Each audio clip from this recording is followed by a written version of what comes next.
Hi, this is Nat Sriram, CEO of Canist Immigration. நான் கனடாவில் 15 வருஷமா இருக்கேன். I'm government of Canada regulated and licensed immigration professional. மார்க்கெட்ல நிறைய fake and fraudulent job offers and consultants இருக்காங்க. அவங்க கிட்ட நீங்க உங்க மணி லூஸ் பண்ணக்கூடாது. Book a consultation with us at canex.ca/consultation. Experience 11 days of Grand Europe trip with easy EMI of rupees 25,000 only with GT Holidays, South India's #1 travel brand.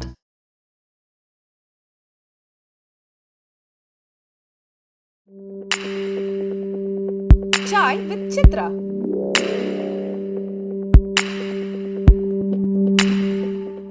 இப்போ நம்ம cinematography தான்.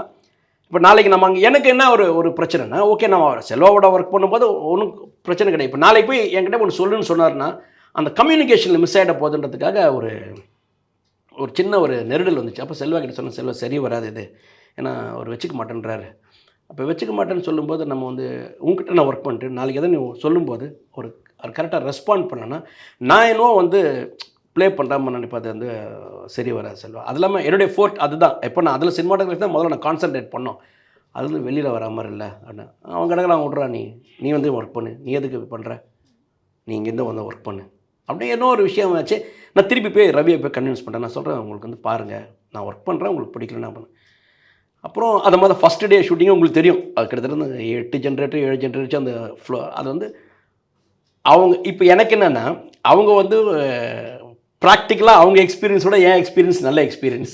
நம்ம ஸ்கூல் இறங்கி அடிக்கிற ஸ்கூலில் நம்ம கொஞ்சம் கிளாஸ் போன கிளாஸாக இருந்தாலும் இட் வாஸ் வெரி இன்ட்ரெஸ்டிங். அப்போது நான் ஒர்க் பண்ணுறதை பார்த்தாரு. ஃபஸ்ட்டு டே எனக்கு எதுவுமே கொடுக்கல, 2வது நாள் மீட்டர் கொடுத்தாரு, 3வது நாள் கேமரா கொடுத்தாரு. 3வது நாள் 2 கேமரா வரும்போது ரவி என்ன பண்ணி நீங்கள் எடுங்க, அந்த ஷாட் எடுங்க. அப்போ நான் கணேஷ் இருப்போம். ஸோ எனக்கு அப்போ என்ன ஆச்சுன்னா we just gelled as a team and we work like that. அப்புறம் தான் அப்படி வி ஸ்டார்டட். அப்போது அந்த படம் முடிஞ்சு அப்படியே நெக்ஸ்ட் பார்த்தா அடுத்த படம் கேப்டன் பிரபாகர். அதுக்கும் முதல் நாள் டிஸ்கஷன்லேருந்து அடுத்த படம் ஃபாரஸ்ட்டில் பண்ணணுன்றது, லொக்கேஷன்ஸ்லேருந்து அந்த எல்லாம் பார்த்துட்டு வந்துச்சு. அதுக்கப்புறம் பார்த்தா 100th ஃபிலிம் திருப்பி உங்களுக்கே தெரியும், இது 100வது படம் அப்படின்னு வரும்போது அதுக்குள்ளே எனக்கு என்ன ஆச்சு, சரி எல்லாருக்கும் ஒரு ரீசன் வந்துகிட்டே இருக்கும், சரி அது ரீசன் வருது அப்படின்னு சொல்லும்போது எனக்கு ஒரு ஆப்பர்ச்சுனிட்டி வந்தோடனே அப்புறம் அதை நான் அந்த பார்த்திபன் சார் படத்துக்கு நான் ஒர்க் பண்ண ஆரம்பித்தேன். இந்த 2 படங்களில் பணியாற்றிய போது விஜயகாந்தோட பழகக்கூடிய வாய்ப்பு உங்களுக்கு கிடைச்சதா அதில்? ஆமாம் சார். இல்லை, கேப்டன் பிரபாகர் தான் நான் லொக்கேஷன் போகல சார். லொக்கேஷன் போகல நான் மேக்ஸிமம் பிஃபோர். ஏன்னா அதில் 4 கேமராமேன் ஆக்சுவலாக. அதில் ராஜராஜ் ஃபஸ்ட்டு ரமேஷ்குமார் ஒர்க் பண்ணார். அதுக்கப்புறம் அவர் கூட சின்ன அவரோட டேட்ஸ் இஷ்யூனால கொஞ்சம் அவர் பண்ண முடியாமல் போச்சு. அப்புறம் ராஜராஜன் சார் ஒர்க் பண்ணார். அதுக்கப்புறம் அவர் ஃபினிஷ் பண்ணும்போது அவங்க டீம்லேருந்து யாரை கூட ஃபினிஷ் பண்ணாங்க. ஸோ அதுலேயும் நிறைய போச்சு. எனக்கு பெருசாக கிடையாது. ஆனால் புலன் விசாரணையில் நான் யாருன்றது அவருக்கு தெரியும். எனக்கு புலன் விசாரணையிலேருந்து இன்னொரு ஃப்ரெண்ட் யாருன்னா நம்ம Ravi sir, stills Ravi sir. அவர் எப்பவுமே அவர் உங்களுக்கு தெரியும் இல்லைங்களா, எப்பவுமே ஏதாவது ஒன்று நம்ம ஏதாவது ஒன்று பண்ணோம்னா கைட் பண்ணிட்டே இருப்பார். அது நல்லா இருக்குது பண்ணிடு, அந்த லைட் பட்டி ஏன் நீ ஆஃப் பண்ண. அது there was no good relationship between Ravi Yadav and stills Ravi. இவங்க எல்லாம் வேறு ஸ்கூல்னால இவர் என்ன காரணம் என்னென்னா வேறு ஒன்றுமே கிடையாது, எக்ஸ்ட்ரீம்லி டேலண்டட், அவ்வளோதான். இவர் எக்ஸ்ட்ரீம்லி டேலண்டடு, ரவி யாதவ் ஒரு எக்ஸ்ட்ரீம்லி டேலண்டட். எல்லாருமே டேலண்டடாக இருக்கும்போது என்ன ஆகிடுதுன்னா இவர் என்ன பண்ணுவார், இப்போ நம்ம ஒரு ஸ்டில் இங்கே ஒரு ஃபோட்டோ எடுக்கிறோன்னு வச்சு, நம்ம ஒரு ஷார்ட் எடுக்கிறோன்னு வச்சுங்களேன், அவர் இங்கேருந்து எடுக்க மாட்டார், அவர் அங்கேருந்து எடுப்பார். சம்டைம் அது இதோட கொஞ்சம் பெட்டராகவே இருக்கும். அது அவர் அதை ஃபீல் பண்ணார், ஏன் இங்கே வச்சு எடுக்க மாட்டேன்றாங்கன்னு. அது எப்படி செல்லுமணி எப்படி கேட்பார், ஒரு டைரக்டர் எப்படி கேட்பாங்க. ஸோ அது மாதிரி ஒரு சின்ன ஆனால் அந்த டைமில் என்கிட்ட சொல்லுவார், இங்கே பாரு இந்த இது காமிப்பார், இந்த நல்லா இருக்கு. நான் என்ன பண்ணேன், ஸ்டில்ஸ் அவர்கிட்ட வாங்கி சில டைம் என்ன பண்ணால் 2-3 படத்துக்கு ஷூட்டிங்லாம் போய்ட்டார். போனவே எனக்கு நீ எடுத்துகிட்டு என் அசிஸ்டன்ட் விட்றேன் அப்படின்னு. இட் வாஸ் லேர்னிங் ப்ராசஸ் தான். அப்போ தான் அவரை நிறைய விஜயகாந்த் சார் நிறைய நான் அங்கே ஸ்டில்ஸ்லாம் எடுப்பேன். அப்போ தான் ஃபஸ்ட் டைம் எங்களுக்கு பழக்கம். பட் பெரிய இது கிடையாது. பட் அந்த படம் முடிஞ்சதுக்கப்புறம் ரெக்கக்னைஸ் ஆயாச்சு, ஓகே நல்ல ரேப்போர்ட். ஃபஸ்ட்டு வாய்ப்பு எனக்கு இப்போ எங்கள் டீம்லேயே நாங்கள் ஸ்டே பண்ண கமலா தேட்டர் பேக்கில் ஒரு இடம் இருக்கும். அங்கே தான் செல்லுமணி ரூம் எடுத்து ஸ்டே பண்ணியிருந்தார். அங்கே என்னுடைய ஃப்ரெண்டு ஒருத்தர், எங்கள் மணிவண்ணன் சார்கிட்டலாம் ஒர்க் பண்ணவர், சசின்னு சொல்லிட்டு ஒருத்தர் ஒர்க் பண்ணார். அவர் ஒரு படம் ஸ்டார்ட் பண்ணுறதா இருந்தால் அந்த படத்தை ஸ்டார்ட் பண்ணது அவருடைய கேமராமேன் பூஜைக்கும் போது உன்னை வாழ்த்தி பாடுகிறேன்னு சொல்லிட்டு மதர்லாண்ட் பிக்சர்ஸ் ஷூட்டிங் ஆரம்பிக்கிறதுக்கு கொஞ்ச நேரம் முன்னாடி அவர் சந்தனம் காட்ட ஆரம்பிச்சிட்டாங்க. அந்த படம். ஸோ அதில் வந்து விட்டு சபாபதி சாரை வந்து எடுத்துகிட்டு சங்கர் சார் வந்து கேமராமேனாக போடும்போது அவர் வந்து ஹஸ் டு சூஸ் பிட்வீன் செல்லுமணியும் இது இந்த பார்த்திபன் படமா இல்லைனா வந்து விஜயகாந்த் படமா அப்படின்ற மாதிரி சுச்சுவேஷன். மணிவண்ணன் சார் ஆஃப்கோர்ஸ் ஒரு பெரிய டைரக்டர், அதனால் வந்து அவர் பண்ண முடியாத சுச்சுவேஷன். அப்போ யார் பண்ணலான்னு சொல்லும்போது எங்களுக்கெல்லாம் எல்லாமே ஒரு பக்கத்து ரூமு, எனக்கு நல்லா ஃப்ரெண்ட் எல்லாமே ஒன்றே ஒர்க் பண்ணதுனால அப்போது நீ வந்து ஒர்க் பண்ணு அப்படின்னு. அப்போ நான் நினச்சேன் சரி ஓகே. கேப்டன் பிரபாகர் ஆரம்பிக்க போகிறாங்க, ஃபர்ஸ்ட் ஷெட்யூல் போகிறாங்க. அப்போ என்ன சின்ன சரி நம்ம என்ன பண்ண போகிறோம், நம்ம இது பண்ணுவோமே. ஓகே, டக்குன்னு பெரிய ஒரு ஆப்ரேட்டிவ் எக்ஸ்பீரியன்ஸ்லாம் ஒன்றுமே கிடையாது, சும்மா அந்த ஒர்க் பண்ணது தான். டக்குன்னு அது அப்படியே உன்னை வாழ்த்தி படைக்கு ஸ்டார்ட் பண்ணிச்சு. அங்கே தான் வந்து பார்த்திபன் சாருடைய கனெக்ஷன் வந்து. பார்த்திபன் சாருக்கும் வந்துன்னா அந்த ஷூட்டிங் முன்னாடி நாள் வரைக்கும் நான் வந்து பார்த்திபன் சார் வந்து போய் பார்க்கவே இல்லை. ஆக்சுவலாக அவர் ஒரு கேமராமேன் வந்து சஜஸ்ட் பண்ணிட்டு இருந்தார். இல்லை அஃப்கோர்ஸ் அவர் வந்து முதல்ல சஜஸ்ட் பண்ணல. சங்கர் சார் இல்லைன்னு சொன்ன உடனே அவர் ராஜ்பிரீத்னு ஒரு கேமராமேன் அதில் புதிய பாதையெல்லாம் பண்ணார். அவர் வந்து சொன்னார், நாகராஜ் 2-3 கேமராமேன் சொன்னார். பட் இங்கே வந்து செல்லுமணி, சசி இவங்களாம் ஃப்ரெண்ட்ஸ் இருந்ததுனால நம்ம டீம்லேருந்து ஒருத்தர் ஒர்க் பண்ணுமே, எதுக்கு வெளியேருந்து கொண்டு வரணும்னு சொல்லிட்டுன்னா தம்பி சார் போய் பார்த்தோம். முதல்ல பிக்சர்ஸ் தம்பி சார் போய் பார்த்தா இது மாதிரி இவர் வந்து ஃபிலிம் இன்ஸ்டியூட்டில் படிச்சிருக்கிறாரு, செல்லுமணி கூடலாம் வந்து படம்லாம் பண்ணியிருக்கிறாருன்னு. அவர் அதை பற்றியெல்லாம் கவலைப்படல. ஏன் நீங்கள் ஒன்று ஓகே உங்களுக்கு சாய்ஸ்னால் ஓகே, எனக்கு ஒன்றும் ப்ராப்ளம் கிடையாதுன்ட்டாரு. அப்படி தான். அப்புறம் அவ்வளோ பெரிய இது கிடையாது 2 பேருக்குள்ள. பட் அப்படிதான் ஒரு 20 டேஸ் ஷூட் பண்ணோம், 21 டேஸ் ஷூட் பண்ணோம் சார். ஃபஸ்ட்டு உங்களுக்கே தெரியும் வந்து ஒரு படம் அப்போ ஷூட் பண்ணால் உடனே வந்து ரஷ் பார்ப்பாங்க.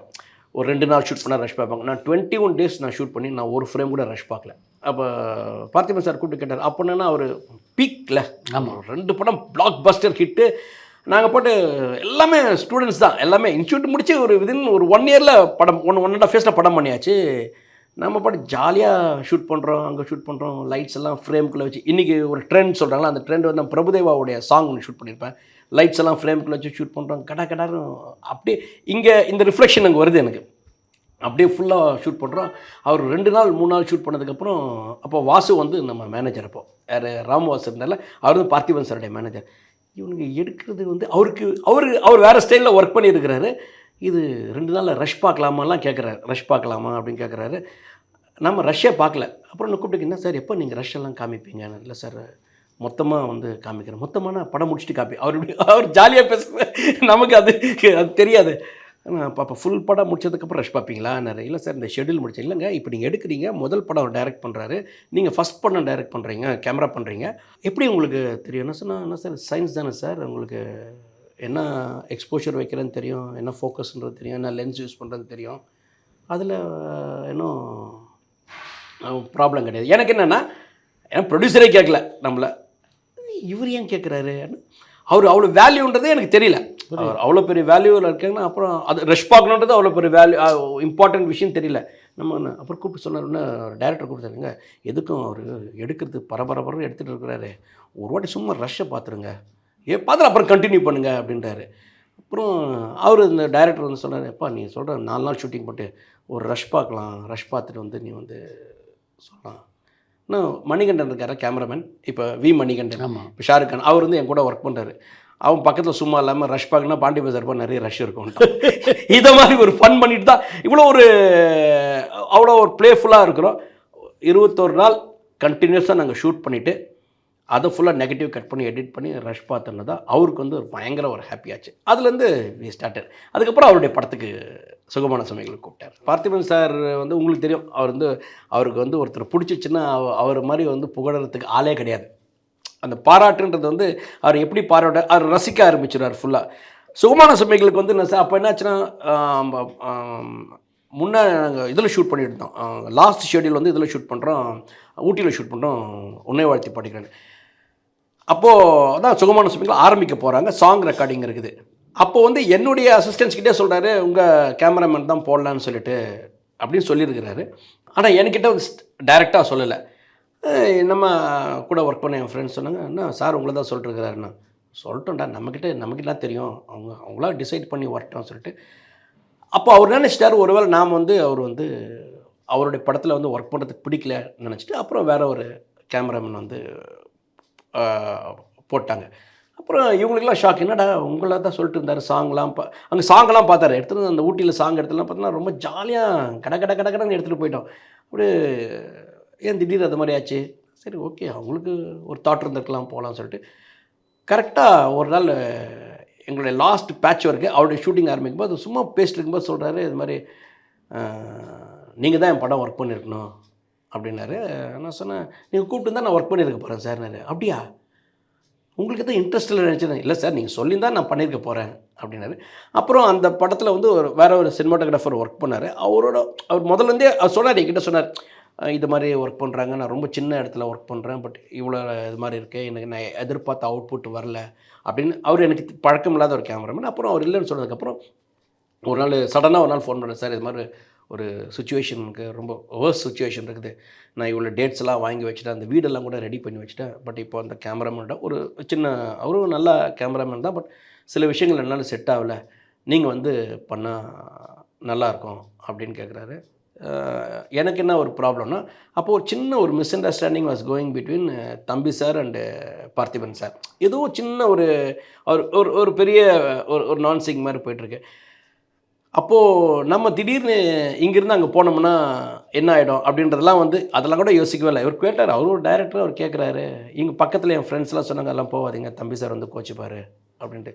சரி என்ன இருக்குது, நம்ம போய் நம்ம என்ன கோச்சிக்கிட்டா என்ன இருப்பது, நேராக போய்ட்டு இது மாதிரி சார் இது மாதிரி உங்களுக்கும் சாருக்கு அது மிஸ் அண்டர்ஸ்டாண்டிங்க, இல்லைங்க அது ஒரு சின்ன ஒரு இதுதான், ஒரு ஃபினான்ஷியல் விஷயங்கள், என்ன விஷயம்னு கேட்டார். இல்லை சார் இது மாதிரி அவர் படம் ஆரம்பிக்கிறாரு, என்னை வந்து சினிமாட்டோகிராஃபி பண்ணார், அவர் தான் ஷூட்டிங் ஆரம்பிச்சிட்டாரு. என்ன சார் ஷூட்டிங் ஆரம்பிச்சிட்டார் சார், 2 நாள் தான் ஷூட்டிங் பண்ணார், பட் இப்போ தான் வந்து ஃபுல் ஷெட்யூல் ஆரம்பிக்க போகிறாரு. என்ன கேட்டேன், ஏங்க பிரமாதமான டைரக்டர், நீங்கன்னா என்ன கேட்டிருக்கீங்க போங்க. இப்போயுமே ஒரு நல்ல டைரக்டர் ஒரு வாய்ப்பு வந்ததுன்னா அதை பற்றி கவலைப்படாது, நம்ம படம் தானேங்க, எப்போனா பண்ணிக்கலாம், நீங்கள் போங்க. அதாவது நம்மளுடைய டைம் வந்து கரெக்டாக இருக்கும்போது அது எல்லாமே கரெக்டாக ஆகுன்றது வந்து அது நமக்கே தெரியல. நம்ம இத்தனைக்கும் அவர் அவ்வளோ ஒரு மிஸ் அண்டர்ஸ்டாண்டிங்கில் இருக்கும்போது நம்ம வந்து வேணான்னு சொல்லுவாரோ தான் நினச்சி தான் நம்ம ஒரு தயங்கிட்டு சொல்லும்போது, ஏங்க எவ்வளோ பெரிய டைரக்டர் அவர், என்ன கிரியேட்டரு, வாய்ப்பு கிடைக்கிறதா கஷ்டம், உடனே பண்ணுங்கண்ணே. உடனே அவர் கிடச்சா சார் நான் வந்து வரேன்னு சொல்லிட்டு நேராக அதுக்கு வந்து மெயின் காரணம் வந்து வாசுவும் வந்து ஒரு பண்ண நல்லா இருக்கும்ன்ற மாதிரி ஒரு சைக்கலாஜிக்கலாக அவருக்கு சொல்லி அது கூட. அப்போ வாசு வந்து பார்த்திபன் சாருடைய மேனேஜர். அப்போ அது மூலிமா அங்கேருந்து அவர், ஆனால் ஃபஸ்ட்டு டே அன்றைக்கே அப்படி செட் ஆச்சுன்னா அவ்வளோ ஒரு என்ஜாய் பண்ணி ஒர்க் பண்ண ஒரு ஃபிலிம் மேக்கர். அது கடைசி ஹவுஸ்ஃபுல் தான் அவரோட கடைசியாக என்ன பண்ணது, அது வரைக்கும் இட் கண்டினியூடு. அதுக்கப்புறம் பார்த்திபனோட பல படங்களில் நீங்கள் ட்ராவல் பண்ணியிருக்கீங்க. சினிமாவை நீங்கள் கற்றுக்கிட்டதில் பார்த்திபனுடைய பங்கு மிக முக்கியமானது அப்படின்னு கூட ஒரு பேட்டியில் நீங்கள் சொல்லியிருந்தீங்க. அந்த அளவுக்கு பார்த்திபன் எப்படிப்பட்ட ஒரு தாக்கத்தை உங்களுக்கு ஏற்படுத்தினார் சார்? அதாவது வந்து எல்லாமே வந்து ஒரு வித்தியாசமான ஒரு கோணத்தில் பார்க்கணுன்றதை வந்து அவர் வந்து ரொம்ப தெளிவாக இருப்பார். அது திரைக்கதையாக இருக்கட்டும், கதையாக இருக்கட்டும், ஒளிப்பதிவாக இருக்கட்டும், அது அப்போது அது வந்து ரொம்ப அது 2 பேருக்குள்ள வந்து ஒரு ஈக்குவல் லேர்னிங் இருந்தது சார். ஃபார் எக்ஸாம்பிள் அவரும் என்கிட்ட சொல்லுவார், இது எனக்கு புதுசாக இருக்குது அப்படின்றவர், பட் நமக்கு அது புதுசாக இருக்குது. அப்புறம் ஒரு ஃப்ரீடம் ஒன்று கொடுப்பாரு இல்லைங்களா. இப்போ இவ்வளோ நாளுக்கு அப்புறமா இவ்வளோ ஃபிலிம் மேக்கர்ஸ் நம்மளோட ஒர்க் பண்ணாலும், இப்போ பார்த்திபன் சார் படம், இப்போ இன்றைக்கே ஒன்று பார்த்தீங்கன்னா செல்லுமணியோடைய சினிமாட்டோகிராஃபர், பார்த்திபன் சினிமாட்டோகிராஃபர் அப்படின்ட்டு தான் இவ்வளோ நாளுக்கு அப்புறம் நாங்கள் படம் பண்ணி விட்டதுக்கப்புறமா அந்த இம்பேக்ட் அப்படி இருக்குதுன்னு சொல்லும்போது என்ன, அந்த ஒரு எது நோவே கிடையாது சார். நோன்னா அது டைம் ஆஃப் ஷூட்டிங் ஆகட்டும், ரெக்குவயர்மெண்ட் ஆகட்டும், இல்லைன்னா அது எடுக்கிறதுக்கான ஒரு ஃபெசிலிட்டிஸ் ஆகட்டும், எதுவுமே நோன் கிடையாது. அப்போ நம்ம வந்து அப்புறம் சீன் சொல்லும்போது பார்த்திங்கன்னா அப்படி ஒரு என்ஜாய் பண்ணி ஒரு சீன் சொல்கிறது. அப்போ அவர்கிட்ட அவரை வந்து அவர் நடிச்சுட்டு அங்கே போய் நிற்பார் இல்லைங்களா, அவர் என்ன பார்ப்பார், அந்த ஃபுல்லாக ஃபஸ்ட்டு பார்ப்பார். பட் நம்ம எந்த விஷயத்துக்காக நோன்னு சொன்னாலும் உடனே வந்து இல்லை அது சரியாக இருக்குன்னு ஒரு நாள் கூட சொன்னதே கிடையாது. சார் இது ஒரு 1 மோர் போகலாம் சார்னா, என்னுடைய விஷயங்கள் இல்லாமல் அவருடைய விஷயங்களாக இருந்தால் கூட அந்த ஒரு ட்ரஸ்ட் அப்படின்னு எப்பவுமே ஒரு ட்ரஸ்ட்டு ஒன்று ஒரு டெக்னீஷியனுக்குள்ளே வந்துடுச்சின்னா அதை விட ஒரு சந்தோஷம் ஒரு ஃபிலிம் மேக்கர்கிட்ட கிடையவே கிடையாது. இல்லை அவர்கிட்ட நீங்கள் கற்றுக்கிட்டது ரொம்ப முக்கியமான விஷயம் எது சொல்லலாம்? இல்லை சார், கற்றுக்கிட்டதுன்றது வந்து என்ன சார், என்ன வேணுமோ அதை மட்டும் எடுக்கணுன்றது வந்து அவர்கிட்ட தான் சார் கற்றுக்கணும். இப்போ ஒரு சீனுக்கு வந்து ஒரு 4 ஷாட்டுன்னா அது பர்ஃபெக்டாக அந்த 4 ஷாட் எடுப்பார். அந்த 4 ஷாட் வர வரைக்கும் கஷ்டப்படுறத தவிர எக்ஸ்ட்ரா வந்து அவர் எனக்கு எடுத்ததே கிடையாது சார். எனக்கு தெரிஞ்சு ஒரு ஸ்கிரிப்ட் எழுதிட்டாருன்னா சார் ஹவுஸ்ஃபுல்லாக வந்து 22 நாள் ஷூட் பண்ணோம் சார். ஹவுஸ்ஃபுல் படம் நீங்கள் நம்ப மாட்டீங்க. அதில் வந்து ஒரு ஷாட் கூட வந்து ஒரு ஈஸியான ஷாட்னே சொல்ல முடியாது. அதான் க்ரியேட்டிவாக எப்படி ஃபாலோ பண்ணுவோன்னா, ஒரு ஃபஸ்ட் ஹாஃபில் வந்து பார்த்திங்கன்னா ஒரு பேட்டர்ன் இருக்கும். அந்த பாம் இருக்கிற வரைக்கும் ஒரு மாதிரி இருக்கும். பாம் வச்சுட்டாங்க தெரிஞ்சுக்க கேமரா மூவ்மெண்ட்னா ஒரு என்ட்ரன்ஸில் ஆரம்பித்து ப்ரொஜெக்டர் ரூமில் நிற்கும், இல்லை அந்த டாய்லெட்டில் ஆரம்பித்து சீட்டில் வந்து நிற்கும். ஸோ இதெல்லாம் வந்து என்னென்னா இப்போ அந்த கோரியோகிராஃப் பண்ணுறது வந்து பேசி வர்றது தான். அப்படியே அவர் ஒன்று சொல்லுவார், நம்ம ஒன்று சொல்லுவோம். அது மிக்ஸ் பண்ணி வரல. அதுதான் வந்து அந்த ஒரு டெக்னீஷியனாக வந்து லேர்ன் அண்ட் லேர்ன்ன்றதில் அதுதான் அவருடைய மிகப்பெரிய ஒரு பலம். அது எல்லாருக்குமே கொடுப்பார். எந்த ஒரு ஆர்ட் டைரக்டர்னா கூட அவர் எல்லாமே ஒரு பேட் வச்சுருப்பார். அந்த பேடில் ஃபுல்லாக ஸ்கொயர் போட்டு ஒரு ஃப்ரேம் போட்டு என்னென்ன வேணுன்றது வந்து ரொம்ப பிக்சர் பர்ஃபெக்டாக அதை எக்ஸ்பிளைன் பண்ணுவார். ஸோ அதுதான் அவருடைய மிகப்பெரிய ஒரு பலம். அந்த படத்தை பார்த்துட்டு தான் பாரதி ராஜா உங்களை பாராட்டினாரா? சார் பாரதி ராஜா வந்து எனக்கு கூப்பிட்டு, ஆமாம் சார், அது புள்ளக்குட்டிக்காரன்னு ஒரு படம் பண்ணியிருந்தேன் சார். அந்த படத்தை வந்து பார்த்து தான் எனக்கு வாக்கப்பட்ட பூமி வந்து என்னை கூப்பிட்டு பேசினார். எனக்கு நான் வந்து மிஸ் பண்ணதுன்றது வந்து 2 பேர் படங்கள் மிஸ் பண்ணது. ஒன்று வந்து பாலச்சந்தர் சார் படம், அவர் வந்து கூப்பிட்டு படம் பார்த்து ஒரு படங்கள் பார்க்கும்போதும் பார்த்துட்டு சொல்லுவார். திடீர்னு சொன்ன இல்லைங்களா, வந்து பார்க்கும்போது அவர் கூப்பிட்டு எனக்கு ஒரு படம் பண்ணியா அப்படின்னு வந்து படம் பண்ண சொல்ல எனக்கு ஒரு லெட்டர் எழுதினார். அந்த லெட்டர் வச்சுருக்கிறேன் நான். அது மாதிரி அதுதான் நம்மளுடைய மிகப்பெரிய அவார்ட் அப்படின்ற மாதிரி வச்சு ஒரு படம் பண்ணுங்கன்னு சொல்லிட்டு அப்போ தான் வந்து ஒரு ரெட்டி சார்லேருந்து மூவ் ஆகி வேலையில் ஒரு படம் பண்ணலான்னு சொல்லிட்டு ஐ திங்க் அது வந்து பார்த்தாலே பரவசம்னு நினைக்கிறேன். அது 100 ஃபிலிம் அது பண்ணுறதுக்காக வந்து கூப்பிட்டு பேசினார். அதே மாதிரி நம்ம டைரக்டர் கூப்பிட்டு பேசுறது வந்து வாக்கப்பட்ட பூமிக்கு. அது வந்து ரத்னகுமார் வந்து கேபி ஃபிலிம்ஸ் பாலுக்காக வந்து அப்போ வந்து என்னை கூப்பிட்டு இதில் ரெசிடென்சியில் வந்து என்னை கூப்பிட்டு இது மாதிரி ஒரு படம் பண்ணலான்னு இருக்கேன். இப்போ என்னுடைய ஜோன்லேருந்து வெளில வந்து படம் பண்ணலான்னு எனக்கு என்ன வந்து அது வந்து எனக்கு கண்ணன் சார் வந்து பயங்கர எனக்கு ரொம்ப பிடிக்கும். எனக்கு கண்ணன் சார்கிட்ட போய் நான் ஒர்க் பண்ணுறதுக்குலாம் நான் போய் ட்ரை பண்ணியிருக்கேன் ஒரு வாட்டி.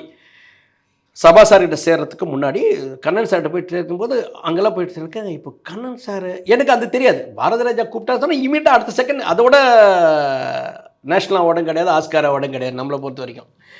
உடனே அது போயாச்சு. ரெசிடென்சி வரைக்கும் போயிட்டேன் சார். ரத்னகுமார் சார் வந்து கூப்பிட்டு போகிறாரு மேலே, கூப்பிட்டு போகிறார். டைரக்டர் மேலே இருக்கிறாருன்னு, சார் ஒரு 1/2 hour பொறுத்து வரட்டுமா அப்படின்னு கேட்டேன். என்ன நல்ல நேரம்லாம் பார்ப்பீங்களா நீங்கள் அப்படின்னாரு. கேபி ஃபிலிம்ஸ் பாலு வர்றாரு, வாங்க சார் உங்களை தான் வெயிட் பண்ணுறாரு, டேரக்டர் வெயிட் பண்ணுறாரு சார். ஒரு 1/2 hour பொறுத்து வரேன். என்னென்னா எனக்கு கண்ணன் சார்கிட்ட சொல்லாமல் போய் நம்ம வேறு யாராவது சொல்லிட்டாங்கன்னா அது வந்து கஷ்டமாயிடுமே சொல்லிட்டு லேண்ட்லைன் தான். அப்போ வந்து கண்ணன் சாருக்கு வந்து அங்கே கீழே ரெசிடென்சிலேருந்து ஒரு ஃபோன் அடிக்கிறேன். அடித்தா கண்ணன் சார் எடுத்தார். சார் இது மாதிரி வந்து என்ன உங்களை கூப்பிட்ருக்காங்களா, பண்ணுங்க பன்னீர் சார். இதெல்லாம் யார் சார் சொல்லுவா? அவர் ரொம்ப ஜெனரஸ் இருப்போம். இல்லை அதெல்லாம் சார் அந்த ஒரு கேரக்டர் தான் சார் ஒருத்தருடைய விஷயங்கள். உடனே நான் ஃபோன் அடித்தேன் சார். சார் நான் பன்னீர் பேசுகிறேன்னு சொன்னோன்னே, என்ன டேரக்டர் கூப்பிட்ருக்காரு உங்களுக்கு, ஒர்க் பண்ணுங்க பன்னீர் அப்படின்னாரு. இல்லை சார் அதெல்லாம் ஒன்று ஓகேலாம் ஆகாது, ஓகே பண்ணணும். எல்லாத்துக்கும் ஒரு சந்தோஷம் இருக்குல்ல. ஒரு பாரதி ராஜா சாரோட வேலை செஞ்சோன்னு சொல்கிறாங்க. இல்லை சார் இது இன்னைக்கு அதெல்லாம் ஒன்றும் கிடையாது, தைரியமாக இப்போ ஒர்க் பண்ணுங்க, என்ன இருக்குது கேட்டால் சொல்லுங்கள், நானே சொல்கிறேன் நல்லா பண்ணு. என்னை கேட்டார், உங்களுக்கு விஷயம் தெரியுமா இந்த பையன் எப்படின்னு கேட்டார், பண்ணுங்க நான் சொன்னேன். அது உங்கள் மூலியமாக வரட்டும் தான் எதிர்பார்த்தேன். ஐ ஆம் வெரி ஹாப்பி அப்படின்னாரு. அப்புறம் தான் டைரக்டர்கிட்ட போனேன். ஸோ அது ரெண்டுமே வந்து மிஸ் ஆனது வந்து ஒரு வருத்தம் தான். நீங்கள் முழுமையாக விஜயகாந்தோட பணியாற்றிய படம்னா அது சொக்கத்தங்கன் திரைப்படம் தான். அவரோடு பணியாற்றிய அந்த அனுபவம் எப்படி இருந்தது சார்? அதுக்கு முன்னாடி எனக்கு 2 படம் வந்தது சார். விஜயகாந்த் சாரோட 2 படம் வந்து 2 படமும் நான் பண்ணலை. 2 படம் பண்ணுற காரணம் என்னென்னா, இன்றைக்கு விஜயகாந்த் நம்மிடையே இல்லை. அந்த இழப்பை நீங்கள் எப்படி பார்க்குறீங்க? நடிகர்களில் விஜயகாந்த் சார் மாதிரி வேறு யாருமே கிடையாது. இப்போவும் கிடையாது. ஜெயிச்சதுக்கப்புறம் வருவாங்க. நான் ஒரு சின்ன படம் ஜெயிச்சிட்டுனா வருவாங்க. ஏன்னா அது வந்து சொக்கத்தங்கம் படத்துடைய கதாநாயகியான சௌந்தர்யாவை அந்த படத்துக்கு முன்னாலேயே உங்களுக்கு நல்லா தெரியும் இல்லையா? அவங்களுக்கு சௌந்தர்யா வந்து எங்களுக்கு ஆக்சுவலாக கருப்பண்ணசாமின்னு ஒரு படம் பண்ணுறதா இருந்தோம் சார். அந்த படத்துக்கு ஆக்சுவலாக பார்த்திபன் சார் தான் முதல்ல வந்து அவங்களுக்கு வந்து ஒரு டெஸ்ட் எடுத்தார். பரபரப்பான சினிமா செய்திகள், நட்சத்திரங்களின் பேட்டிகள், சினிமா வரலாறு ஆகியவற்றை பார்க்கவும் படிக்கவும் உங்களுக்கான இணையதளம் tourantalkies.co.